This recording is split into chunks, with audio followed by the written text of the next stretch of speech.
കൃഷ്ണ ഗുരുവായൂരപ്പ ശരണം. പൊന്നുണ്ണിക്കണ്ണൻ്റെ ഉഷപൂജാലങ്കാരം രാവിലെ 4 മണിയോടുകൂടി മലർ നിവേദ്യം കഴിഞ്ഞ് ശ്രീകോവിൽ നട തുറന്നു. പൊന്നുണ്ണിക്കണ്ണൻ അതാ ശ്രീലകത്ത് പുഞ്ചിരി തൂക്കി നിൽക്കുകയാണ് കേട്ടോ. ആ നെയ്വിളക്കുകളെല്ലാം നിറഞ്ഞു കത്തുന്നുണ്ട്. നെയ്വിളക്കിൻ്റെ ശോഭയിൽ അതാ പൊന്നുണ്ണിക്കണ്ണൻ്റെ പുഞ്ചിരി കൂടുതൽ സൗന്ദര്യമുണ്ട്. ആ പൊന്നുണ്ണിക്കണ്ണൻ്റെ തിരുമുഖം ചന്ദനം ചാർത്തിയിട്ടുണ്ട്. നെറ്റിയിലൊരു സ്വർണ്ണഗോപിക്കുറി അണിയിച്ചിട്ടുണ്ട്. ചെവിയിൽ ചെവിപ്പൂക്കൾ വെച്ചിട്ടുണ്ട്. മാറത്ത് ഒരു സ്വർണ്ണത്തിലകവും ഒരു സ്വർണ്ണമാലയും ചാർത്തിയിരിക്കുന്നു. പൊന്നിൻ കിങ്ങിണി കെട്ടി പട്ടുകോണകമെടുത്ത് ഒരു വെളുത്ത പട്ട് ഞൊറിഞ്ഞെടുത്തിട്ടുണ്ട്. കയ്യിൽ ഓടക്കുഴലുമുണ്ട്. സ്വർണ്ണ കിരീടം ചാർത്തി കിരീടത്തിന്മേൽ 3 തിരുമുടിമാലകളും 2 വലിയ വനമാലകളും ചാർത്തിയിരിക്കുന്നു. അങ്ങനെ ആ പുഞ്ചിരി തൂകി നിൽക്കുന്ന പൊന്നുണ്ണിക്കണ്ണൻ തൻ്റെ ഭക്തന്മാരെ എല്ലാവരെയും അനുഗ്രഹിക്കാനായിട്ട് കാത്തിരിക്കുകയാണ്.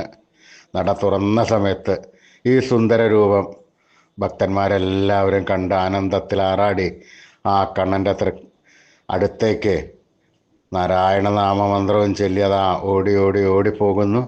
ആ സോപാനപ്പടിയിൽ നിന്ന് പൊന്നുണ്ണിക്കണ്ണനെ കൺകുളിർക്ക കണ്ട് ആ കണ്ണൻ്റെ കാൽ വീണ് നമസ്കരിക്കണോ, പ്രാർത്ഥിക്കണോ.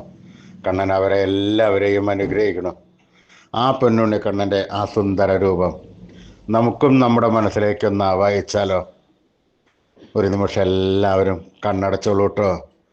പൊന്നിൻ കിങ്ങിണി കെട്ടി പട്ടുകോണകമെടുത്ത് വെളുത്ത പട്ട് ഞൊറിഞ്ഞെടുത്ത് കയ്യിൽ ഓടക്കുഴലും പിടിച്ച് സർവാഭരണ വിഭൂഷിതനായി പുഞ്ചിരി തൂകി നിൽക്കുന്ന ആ സച്ചിദാനന്ദക്കട്ടയെ എല്ലാവരും മനസ്സിലേക്കൊന്ന് ആവാഹിച്ചോളൂ.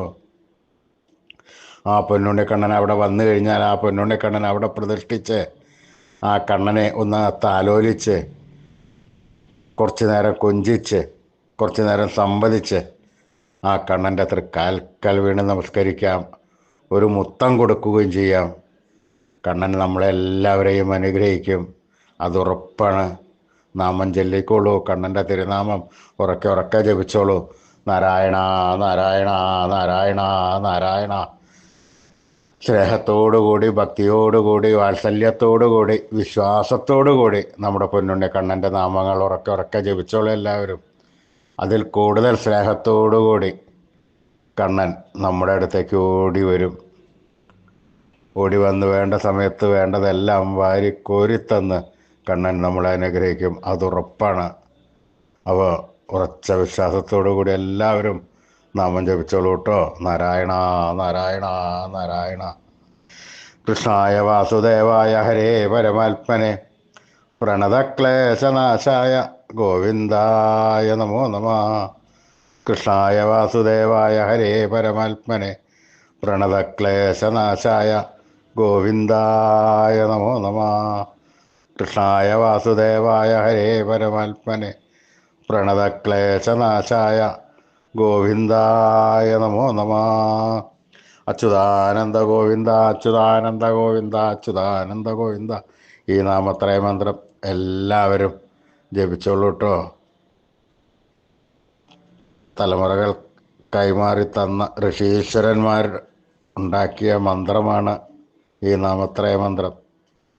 ഈ കലികാലത്ത് നമുക്ക് ജപിക്കുവാൻ വേണ്ടിയിട്ടുള്ളതാണ്.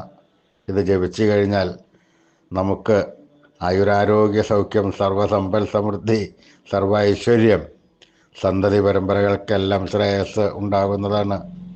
അതുകൊണ്ട് എല്ലാവരും നിത്യവും ഉപാസന നടത്തേണ്ടതാണ്. അച്യുതാനന്ദ ഗോവിന്ദ അച്യുതാനന്ദ ഗോവിന്ദ അച്യുതാനന്ദ ഗോവിന്ദ.